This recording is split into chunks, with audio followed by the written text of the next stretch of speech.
Hello and welcome back बच्चों, स्वागत है आप सब बच्चों का आज के इस लेक्चर में। बच्चों जैसे कि आप सब बच्चों को पता है, नीट 2025 फिजिक्स के जितने भी हार्ड क्वेश्चन थे, जितने भी डिफिकल्ट क्वेश्चन थे, वन बाय वन हम उनको सॉल्व कर रहे हैं, ना कि केवल सॉल्यूशन कर रहे हैं। हमें ये सीखना है कि ये पेपर डिफिकल्ट क्यों थे, वो क्वेश्चन डिफिकल्ट क्यों थे, क्या अप्रोच था, क्या मेथड थे, क्या टेक्निक्स थी, क्या वो कॉन्सेप्ट वाइज बहुत स्ट्रांग थे या उनकी कैलकुलेशन बहुत खतरनाक थी, वो जी एडवांस लेवल के थे, क्या सिचुएशन है। बच्चों हम केवल क्वेश्चन को देख के नहीं हमने बात करनी है। अब बहुत समय हो चुका है आपके एग्जाम को बीते हुए, काफी एग्जाम रियलिटी से रूबरू आपको होना पड़ेगा। रियलिटी के बारे में आपको पता होना चाहिए। वो कैसे पता होगा? जब आप खुद उस क्वेश्चन को सॉल्व करोगे, आपको वो तकलीफ महसूस होनी चाहिए। अब सॉल्व करते हो यार, इतना खतरनाक डेप्थ में जाना पड़ रहा था, इतना कॉम्प्लेक्स सिचुएशन थी, इतने मल्टी कॉन्सेप्ट इसमें यूज हो रहे थे, इतना लेंथी इसकी कैलकुलेशन हो रही थी, इसलिए डिफिकल्ट था। ऐसा नहीं था बच्चों को नहीं आता, लेकिन कुछ क्वेश्चन तो रियलिटी में ऐसे थे, उस लेवल पे बच्चों ने क्वेश्चन की प्रैक्टिस करी ही नहीं थी, लेकिन फिर भी हमें इस पेपर को सॉल्व करना है।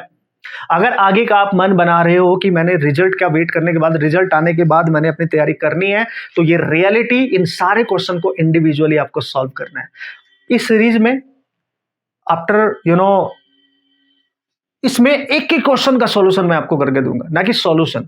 हम अप्रोच, मेथड, इन सब की बात करेंगे। क्यों डिफिकल्ट था, सारे फैक्टर्स की बात करेंगे। कैसे अप्रोच करना था, एक बच्चा कैसे अप्रोच कर सकता है, सब की बात करेंगे। मैक्सिमम क्वेश्चन हालांकि मैंने सॉल्व कर लिए हैं आप सब बच्चों के लिए, आपको रियलिटी बताने के लिए कि इस लेवल तक अब बच्चे को जाना पड़ेगा।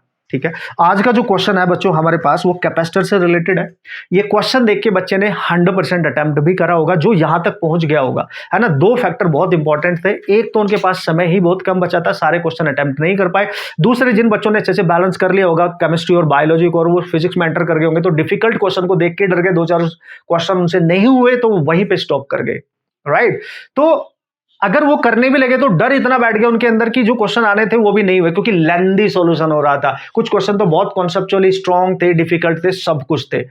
तो इस क्वेश्चन को भी देखते हैं, क्यों ये डिफिकल्ट था, क्या एक्चुअली में डिफिकल्ट था, क्या जे एडवांस लेवल था, क्या था, ये सब कुछ आपको पता होना चाहिए। अब आप किसी को जस्ट पेपर को देख के या क्वेश्चन को देख के बस मन या ऐसे अपना नजरें घुमा के उसको इग्नोर नहीं कर सकते आपको, क्योंकि आपके एग्जाम का पेपर है। आपके एग्जाम के क्वेश्चंस हैं, वो आपको फाइट करना ही पड़ेगा, सॉल्व करने ही पड़ेंगे। Right, so here we go and this is the question guys. Capacitor वाला उसने बोला parallel plate capacitor are separated by D. दो प्लेट्स हैं, पैरेलल प्लेट कैपेसिटर की बात कर रहा है। लेट्स सी, ये पहली प्लेट है, दूसरी, और दोनों के जो बीच की जो डिस्टेंस है बच्चों, दैट इज डी इनिशियली। और इनिशियली फ्री स्पेस है, इनके बीच में कुछ भी नहीं है, आप सबको पता होगा, आपने तुरंत लिखा होगा इनिशियल कैपेसिटेंस इसके epsilon naught A by D होगी। बिल्कुल परफेक्ट, यस यस। अब कहानी में चेंज आया, दो slab different dielectric constant K1 and K2 की थिकनेस 3D/8 और D/8 के साथ इसके अंदर इंट्रोड्यूस की गई, प्लेस की गई। और तुरंत जैसे आपने पढ़ा डाइलेक्ट्रिक मीडियम है भाई, पहली जो प्लेट है उसकी जो थिकनेस दे रखी थी दैट इज 3D/8, और इसमें जो डाइलेक्ट्रिक मीडियम था बच्चों वो कितना था, K1। ठीक है, दूसरी जो प्लेट है उसमें जो डाइलेक्ट्रिक मीडियम फिल किया गया दैट इज K2, और उसकी जो थिकनेस दे रखी है दैट इज D/2, है ना। फर्स्ट अटेम्प्ट में किससे भी इंसान से गलत हो सकता है, अगर उसने ध्यान से यहाँ पे ध्यान नहीं दिया, बस क्वेश्चन सॉल्व करने में वो लग गया। मेरे से भी गलत हुआ था, झूठ नहीं बोल रहा हूँ। जैसे मैंने क्वेश्चन को पढ़ा, मैंने देखा हो जाएगा, पार्शियल फिलिंग वाला केस है। आप जस्ट यहाँ पे दो ही प्लेट को इंट्रोड्यूस किया गया, epsilon naught A by D minus T1 plus T2 तक ऐड करो, और प्लस T1 बाई K1 करो, प्लस T2 बाई, ये पार्शियल फिलिंग वाला फॉर्मूला सबको बच्चों को मैक्सिमम को याद होगा, उसमें कोई दिक्कत नहीं है। दो प्लेट है, दोनों को इंट्रोड्यूस किया, लेकिन चेक किया ही नहीं कि ये T2 जो थिकनेस है D/2 है, ये 3D/8 है। ये सिली मिस्टेक, यानी सबसे पहले मैं उस सिचुएशन की बात कर रहा हूँ जो एक बच्चा एग्जाम दे रहा होगा, उससे सिली मिस्टेक हो गई भाई। ये सिली मिस्टेक पहली होगी कि ये गड़बड़ हो गया, एक टर्म उसने छोड़ दिया, क्योंकि उसने देखा ही नहीं जो कंप्लीट फिलिंग करनी थी। D/2 में इतनी थिकनेस आ गई, लेकिन ये 3D/8 है यार, तो कुछ तो स्पेस बची रहा है वहां पे, D/8 का तो बची रहा है, तभी तो आप पूरा D/2 होगा। D/2 मिलकर D बनेगा ना भाई, आप मेरी बात समझ रहे हो। जब तक आप एक स्पेस यहाँ पे और क्रिएट नहीं होगा, देखो 3D/8 तो फिल कर दिया, प्लस D/8 और करोगे, तब जाके भाई 4D/8 जाएगा ना, यानी D/2 जाएगा ना। तो दो स्पेस, एक स्पेस में इतना फिल कर दिया, एक और इतना बच गया आपके पास। राइट, इसको आपको समझना था। D/2 और D/2 मिलकर तब D कंप्लीट फिलिंग होनी थी। वेरी वेरी बहुत तगड़ा दिमाग लगाया क्वेश्चन में। अब एक सिली मिस्टेक तो यहां हो गई। अब देखते हैं डिफिकल्ट था, नहीं डिफिकल्ट नहीं, लेंदी था बहुत खतरनाक तरीके से, इसलिए डिफिकल्ट बन गया, इसलिए डिफिकल्ट बन गया। ऐसा नहीं था कि बच्चों को कॉन्सेप्ट नहीं आता था, बिल्कुल पता था, आप सबको पता था, मेरे को पता है। लेकिन प्रॉब्लम देखो आप, उसने बोला ये दो प्लेटें हैं 1 और 2, ठीक है, ये दो प्लेटें हैं, ध्यान से समझना। पहला जो रीजन था बच्चों, आप ध्यान से अगर देखेंगे, पहला जो रीजन था ये वाला था, इसमें एक डाइलेक्ट्रिक मीडियम फिल किया गया K1, और जो उसकी थिकनेस है वो कितनी है, दैट इज 3D/8 है। जो दूसरा रीजन था, हाफ तक उसमें फिल किया गया पूरा, ऐसे मान लो आप, यानी सपोज करो मैं मान के चल रहा हूं गाइज, मैं मान के चल रहा हूं इतना जो रीजन ये हाफ डिस्टेंस तक कवर हो रहा है, ये वाला, यानी जो T2 थिकनेस डाली गई D/2 ये। तो यार इसका और इसका सम D के इक्वल थोड़ा ही होगा, ठीक है। इतना रीजन जो बच गया ये फ्री स्पेस था, ये फ्री स्पेस है, ये K2 है तो ये K3 मान लो, और K3 की वैल्यू यहां 1 ले लो, और ये जो D बच गया ये D/8 बचा। तो 3 लेयर यहां बनेंगे भाई, 3 लेयर लेनी थी यहां पे, ठीक है। इसका मतलब जब यहां पे आप सॉल्व करोगे, अब जब इसका फॉर्मूला यूज करोगे C2, नई कैपेसिटेंस जो बनेगी अब सब पार्शियल फिलिंग के लिए, अब आपको यहां लिखना पड़ेगा guys, D - T1 + T2 + T3 तक जाना था, plus T1/K1 T2/K2 plus T3/K3। मेरा मकसद इसको सॉल्व करना नहीं, आपको सॉल्व अप्रोच मेथड सब कुछ बताना है, कहां गलती होती है, कैसे अप्रोच करना है, कितना समय लगेगा, क्यों डिफिकल्ट था, ये सब कुछ हर बच्चे को पता होना चाहिए, and that is the reality. ये पता होना चाहिए भाई, देखो मैं ऐसे सोचता हूं, ठीक है। अब उसने क्वेश्चन को अगर आप ध्यान से पढ़ोगे, उसने ऑलरेडी बोला है कि डाइलेक्ट्रिक स्लैब फिल करने के बाद जो नई कैपेसिटेंस आएगी वो 2 टाइम्स हो जाएगी कैपेसिटर की कैपेसिटेंस से, जब उसमें कुछ भी फिल नहीं किया था। मतलब इस वाले केस में, अगर इस वाले केस में उसकी C1 कैपेसिटर है तो जो C2 होगी इसकी डबल होगी, तो हम लिख देंगे 2 टाइम्स ऑफ ε0A/d, और ये किसके इक्वल है, ε0A, और डिवाइड में D माइनस T1 थिकनेस कितनी है, T1 + T2 + 3, यानी तीनों का सम, तो D के इक्वल ही होगा ना भाई, this plus this plus this, तो D होगा, तो D लिख दो डायरेक्टली, प्लस T1 को क्या लिखोगे, ये रहा 3D/8 K1 प्लस T2 कितना है भाई, ये रहा D/2 K2, और T3 कितना है, D/8, और उसका K3 तो है ही नहीं, फ्री स्पेस है, दैट इज 1। ये करना था, ε0 पूरा कैंसिल, यहां पे बचा 2/d, ये वाला नीचे कैंसिल, तो यहां बचेगा 1/, यहां बचेगा, देखो D कॉमन ले लो इन तीनों टर्म में से, तो 3/8 K1 प्लस 1/2 K2 प्लस 1/8, तो ये D से D ये भी कैंसिल हो गया, बिल्कुल सर। अब अगर आप ध्यान से देखेंगे बच्चों, यहां पे 2 = 1/, नीचे वाले डिनोमिनेटर 8 है, 2 है, 8 है, 1/2 उसमें से भी कॉमन ले लो, अंदर बचेगा 3/4 K1 प्लस यहां बचेगा K2 प्लस यहां बचेगा 1/4। आप समझ रहे हो मेरी बात। अब ये जो 2 है, 1/2 है, तो ऊपर जाके 2 से 2 कैंसिल हो जाएगा, मैं यहां लिख के दिखा रहा हूं, 2 = आएगा 2, और डिवाइड में आएगा 3/4 K1 प्लस 1/K2 प्लस 1/4, ये 2 कैंसिल, यहां बचेगा 1, इसका क्रॉस मल्टीप्लाई कर दो, तब आपको क्वेश्चन सॉल्व करने को मिलेगा।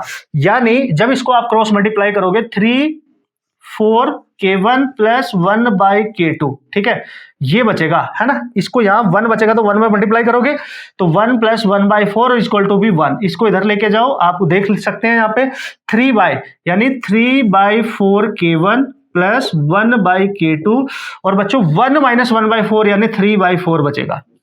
हमें K1 चाहिए, K2 की वैल्यू पुट करनी पड़ेगी ना, वो ऑलरेडी दे रखी है, K2 आपको दे रखा है, K1 और K2 का रिलेशन दे रखा है बच्चों, ध्यान से देखो, K1 दे रखा है 1.25 K2, तो K2 को रिप्लेस करो क्योंकि K1 तो निकालना है, तो K2 आ जाएगा K1/1.25, पॉइंट हटाओगे ऊपर 100 जाएगा, 100/125 आएगा, तो 25 से कैंसिल करोगे तो 4K1/5 आ जाएगा। देखो, तो you have to put the value of K2, after putting the value of K2 K1 आ जाएगा, आराम से यू कैन सॉल्व।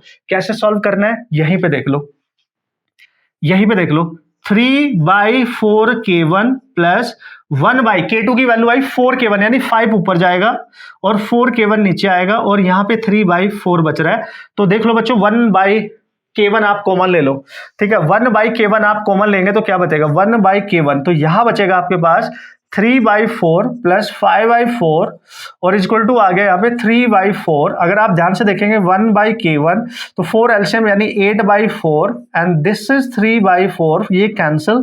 तो बच्चों k1 आप दिख रहा है, क्रॉस मल्टीप्लाई कर लो 8/3। अगर ऑप्शन में ये है तो ये करो, वरना 2.66 and this is your answer. लेकिन लेंदी है, खतरनाक सा दिखने वाला है और आप सब के सामने है कंप्लीट सॉल्यूशन, राइट। लेकिन this is not about the solution, this is about the concept, this is about the method, this is about the approach, this is about the formula understanding of the question कि ये बोलना क्या चाह रहा है, करे कैसे। सिली मिस्टेक सबसे पहले यही हो जाएगी। अगर आपने भी ये वाली सिली मिस्टेक की है तो आगे करने कोई मतलब नहीं है, आपको ये भी अंडरस्टैंड करने का। मेरे से भी पहले में ये अटेम्प्ट हुई थी, पहली गलती, इसलिए ऐसे क्वेश्चन डिजाइन किए गए थे, that's why they are difficult. अगर हम इसको बोले कि ये क्यों डिफिकल्ट है, डिफिकल्ट इसलिए क्योंकि लेंदी और सिली मिस्टेक होने के कंप्लीट चांस है, कॉन्सेप्ट वाइज नहीं। कॉन्सेप्ट तो पता होता है बच्चों को पार्शियल फिलिंग में क्या करनी है, लेकिन हाँ यहां पे उसने फंसाने की कोशिश करी है। 2 लेयर फिल करी, जल्दी जल्दी बच्चा कर लेगा, कहीं ना कहीं आसपास आंसर भी मिल जाएगा और फिर कहीं ना कहीं हमारी गलती होने के चांस होंगे। तो दिस इज द वे।